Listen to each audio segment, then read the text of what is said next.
Sir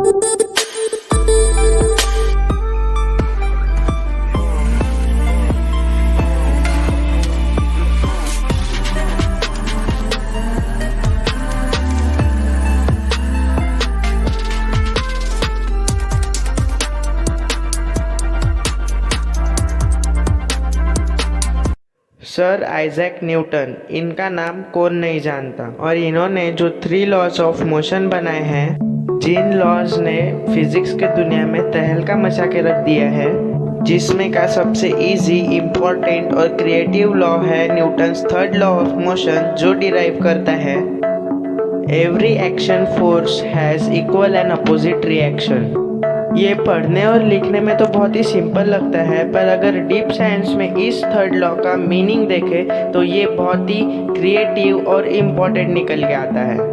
अगर मैं simple language में बोलूँ तो अगर हम एक छोटा सा एप्पल लेते हैं और एक बड़ी सी अर्थ लेते हैं और दोनों साइड बाय साइड रखते हैं, तो एप्पल या फिर अर्थ जो एप्पल के ऊपर फोर्स लगाएंगी इक्वल अमाउंट में, इक्वल अमाउंट में जितना फोर्स अर्थ एप्पल के ऊपर लगा रहा है उतना ही फोर्स एप्पल अर्थ के ऊपर भी लगाता है। क्या कभी आपने सोचा था कि अर्थ जितना फोर्स एप्पल भी लगा सकता है?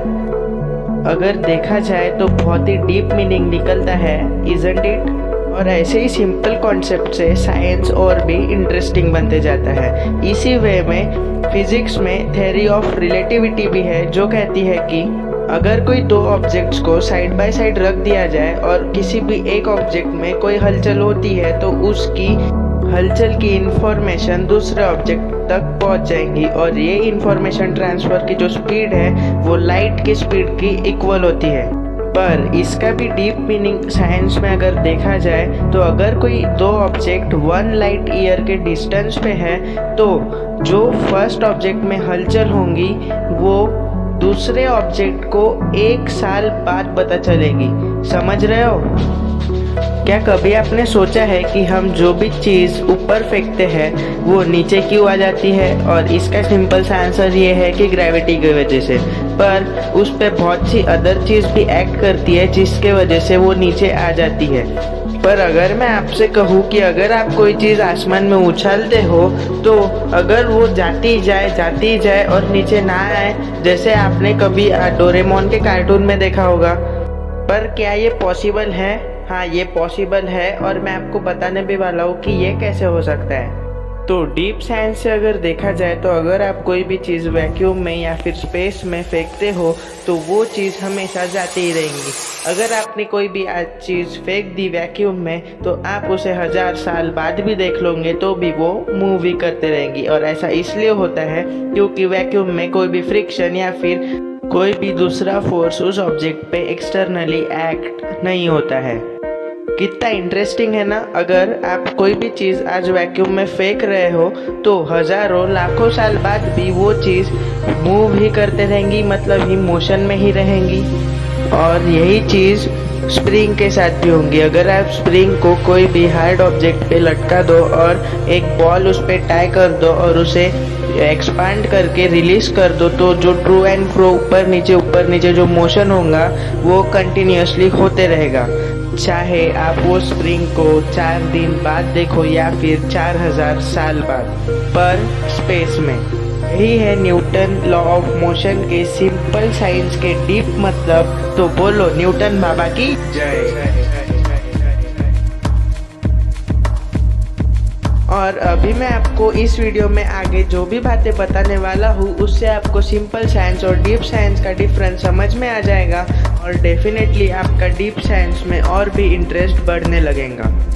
हम सभी अपनी अपनी आंखों से देखते हैं और हम सभी को ये दुनिया एक जैसी नज़र आती है। ये हो गया सिंपल साइंस का सिंपल मीनिंग। पर अगर मैं डीप साइंस में बोलूँ तो सभी के पास अपनी अपनी सेपरेट आँखें हैं और सभी आँखों का आई साइट अलग अलग है।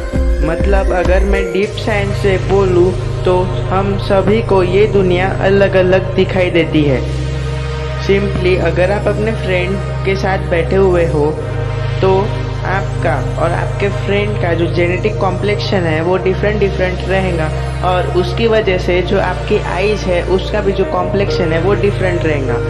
तो आप जिन आई से देख रहे हो उन आई से और आपके फ्रेंड की आई से ये दुनिया अलग अलग दिखाई देगी। मतलब आपके शेड्स, आपका फोकस सब डिफरेंट रहेगा।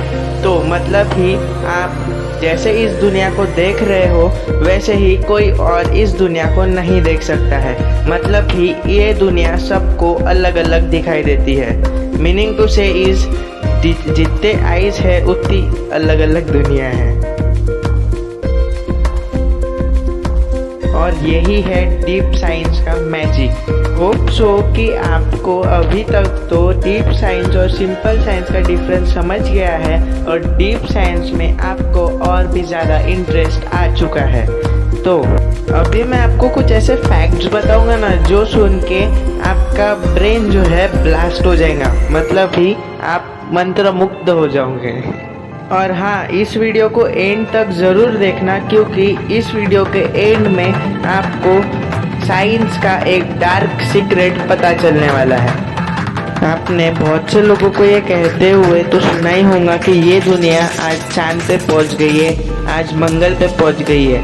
पर आपको क्या ये सीक्रेट पता है कि जितनी रिसर्च या फिर जितने अमाउंट में रिसर्च मार्स और मून पे, हमारे अर्थ के मून पे हो चुकी है, उससे कहीं गुना कम रिसर्च हमारे अर्थ के, खुद के अर्थ के ओशियंस पे हुई है।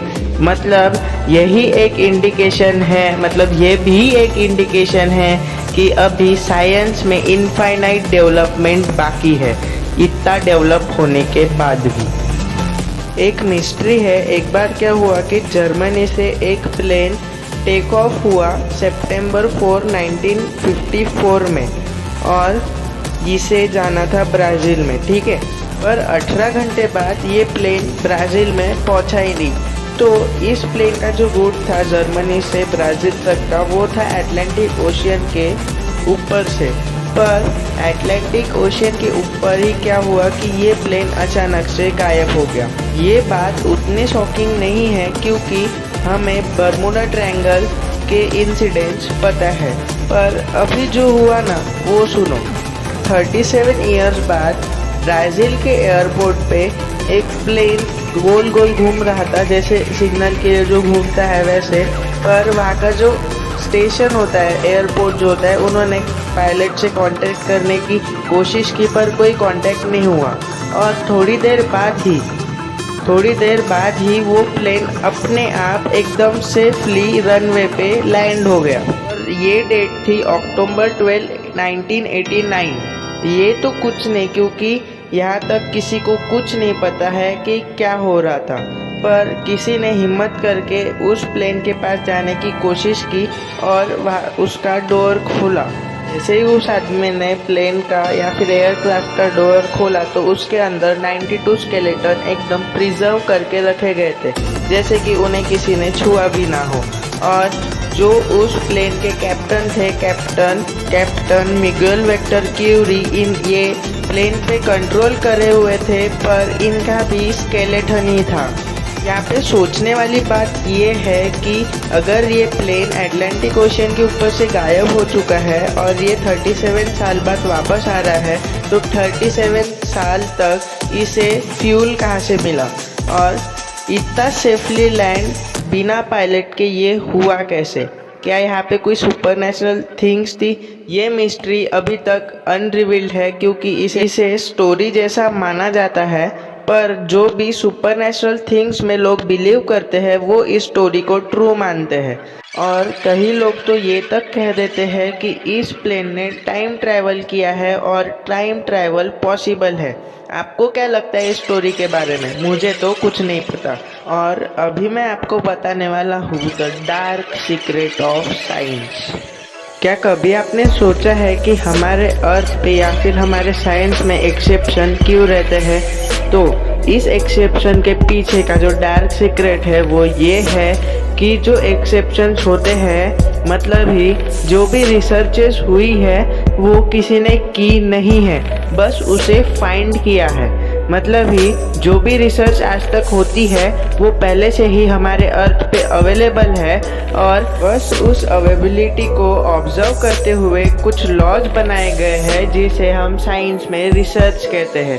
पर जो भी चीज़ हम देखते हैं वो ऐसा नहीं है कि वो 100% ट्रू हो, इसीलिए जो भी चीज़ हम ऑब्जर्व करके उसके लॉज बनाते हैं उसमें कुछ एक्सेप्शन आ जाते हैं, क्योंकि हमें ये नहीं पता है कि इस अर्थ को कौन गवर्न कर रहा है और इस अर्थ पे कौन से लॉज अप्लीकेबल है। यही है the dark secret of science.